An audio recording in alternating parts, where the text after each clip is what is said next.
how to add a network to your MetaMask wallet. Hello guys, in today's video I'm gonna show you how to add a network to your MetaMask wallet. So first thing, go to your wallet like this and then go to the top and click on settings.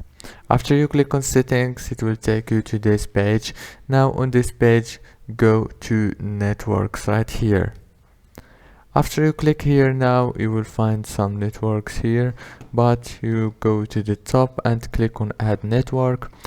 Choose the name, the chain ID, block explorer URL, currency symbol, RPC URL, and click save. If this video was helpful for you, please don't forget to like and subscribe. Thank you so much for watching and see you in the next video.